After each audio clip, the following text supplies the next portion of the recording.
అంబేద్కర్ గారు ఈ దేశ పౌరులకి, ఈ దేశంలో ఉండే మహిళలకి, పురుషులకి ఇచ్చినటువంటి స్వాతంత్ర్యం, స్వేచ్ఛ పైన దాడి జరిగింది. మనమందరం కూడా ఒకటి ఆలోచించాలి. మనం ఈ దేశంలో ఎన్నో పోరాటాల తర్వాత, ఎన్నో ఉద్యమాల తర్వాత దాదాపు 800 సంవత్సరాల బానిసత్వం నుంచి బయటపడ్డాం. అయినా కూడా ఈరోజు ఒక పౌరుడు ఈ దేశంలో కాశ్మీర్కి స్వతంత్రంగా తిరగాలంటే మరి మతం పేరు మీద దేశం అంతా దండలేశాం. మరి ఈ రోజు నేను ప్రశ్నిస్తున్నాను, అంబేద్కర్ ఇచ్చిన స్వేచ్ఛ ఏమైంది? నేను ఒక హిందువుగా, ఒక క్రైస్తవుగా, ఒక ముస్లింగా ఈ దేశంలో తిరిగితే మరి ఈ దేశంలో రక్షణ లేదు. మతం పేరు మీద ఈ రోజు పౌరులను చంపుతున్నారు. మరి మత వివక్ష జరుగుతూ ఉంది.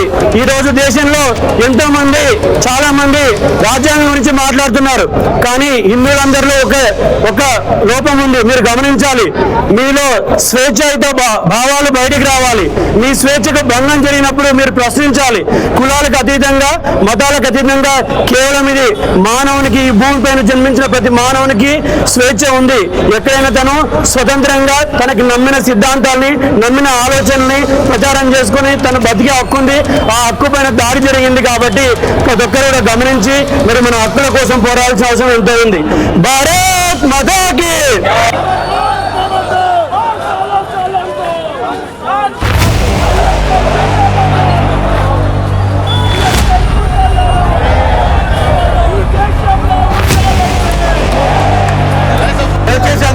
బంద్ చేయాలి. ప్లీజ్ స్లోగన్స్ అందరూ బంద్ చేయండి ఒకసారి.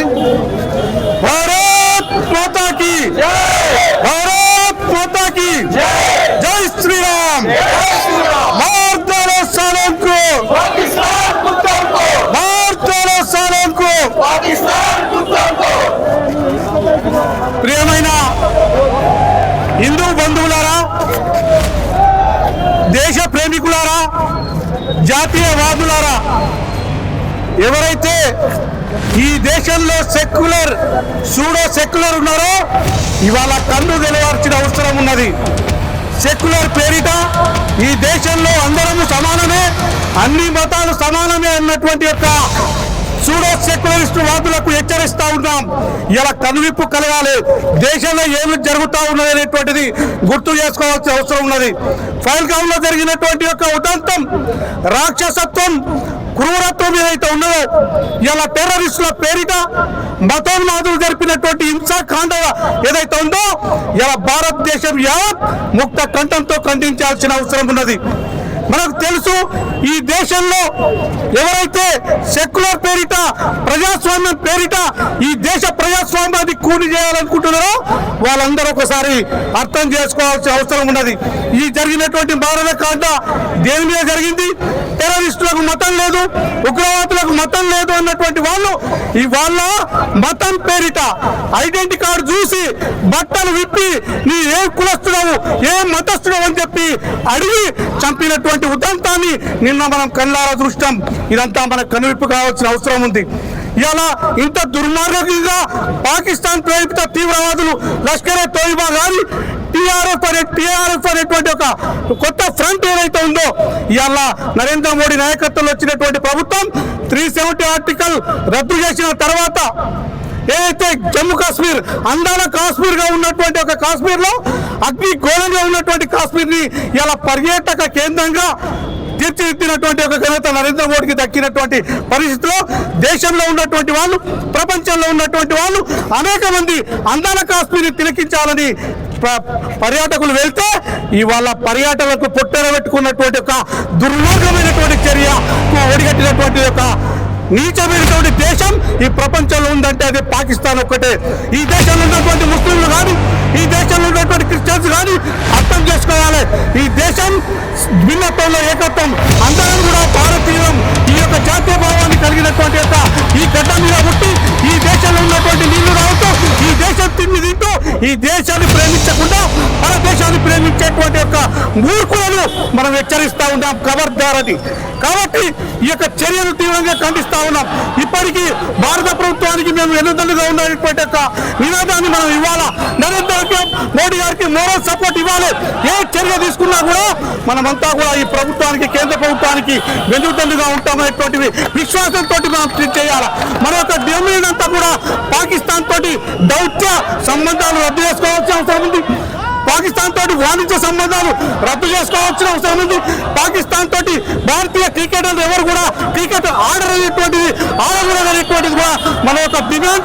అంతేకాకుండా సింధు నది యొక్క ఒప్పందాన్ని రద్దు చేసుకోవాల్సిన అవసరం ఉంది. ఎక్కడ కూడా ఇంటర్నేషనల్ రిలేషన్స్ లో ఈ యొక్క దేశాల మధ్య ఉన్నటువంటి సత్సంబంధాలు ఏవైతే ఉంటాయో ఈ పాకిస్తాన్ తోటి మన భారతదేశం కొనసాగించద్దు.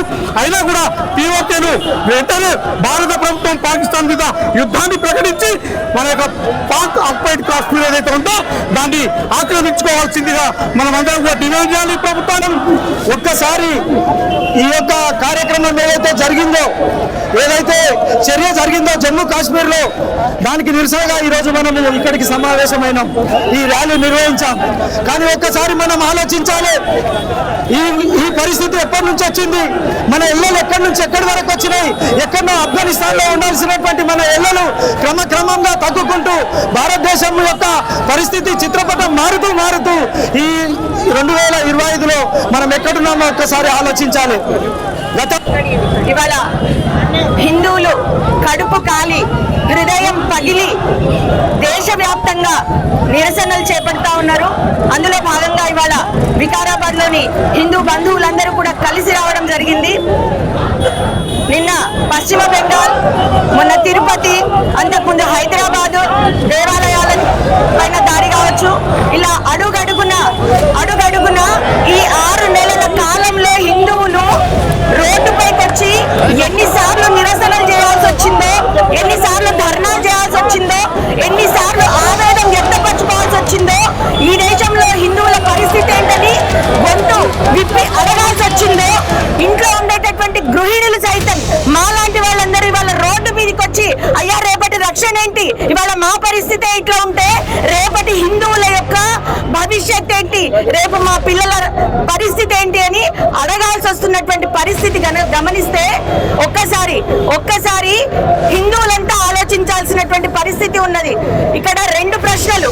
ఒకటి, హిందువుల ఐక్యత లోపించడం. అనాదిగా ఈ దేశంలో హిందువుల పైన జరుగుతున్నటువంటి దాడులకి కారణం హిందువులకి ఐక్యత లోపించడం. మీకు అందరికీ కూడా హృదయపూర్వకంగా నమస్కరిస్తూ వేడుకుంటున్నటువంటిది ఏంటంటే ఇవాళ కనీసం వచ్చి రోడ్డు పైన ఇలా మనం నిలబడి మన ఆవేదన వ్యక్తపరుచుకుంటా ఉన్నాం. కానీ ఇది ఇలాగే కొనసాగితే భవిష్యత్తులో గొంతు విప్పి అయ్యా నేను హిందువుని, నాకేదో కష్టం వచ్చింది, ఆదుకునే వాళ్ళు ఉన్నారా అని అడిగే పరిస్థితి ఉండదు. తస్మాత్ జాగ్రత్త. గుర్తుపెట్టుకోవాలా, ఆవేదనగా ఎంతో మంది కళ్ళలోంచి నీళ్లు గారుతా ఉన్నాయి. సోషల్ మీడియా చూస్తూ ఎక్కడి వాళ్ళక్కడ రోధిస్తా ఉన్నారు. కానీ వాళ్ళందరి ఉసురు తగిలేటటువంటి పరిస్థితి ఉంటది. కాబట్టి తస్మాత్ జాగ్రత్త. హిందువులు ఐక్యంగా ఉన్న రోజు ఈ దేశంలో హిందువుల పైన ఎలాంటి దాడి జరగదు. హిందువులు శాంతి కాముకులే తప్ప బలహీనులు కాదు. ఈ విషయం చాలా జాగ్రత్తగా గుర్తుపెట్టుకోవాలా. భవిష్యత్తులో ఇలాంటి చర్యలు జరగకుండా చూసుకోవాల్సినటువంటి పరిస్థితి ఉంది. అందుకు అవసరమైతే యావత్ దేశంలో హిందువులంతా ఒక్కతాటిపైకి వచ్చి పోరాటానికి సిద్ధంగా ఉన్నారని చెప్పేసి ఈ సభాముఖంగా తెలియజేస్తూ, ఈ వేదికగా తెలియజేస్తూ జై శ్రీరామ్.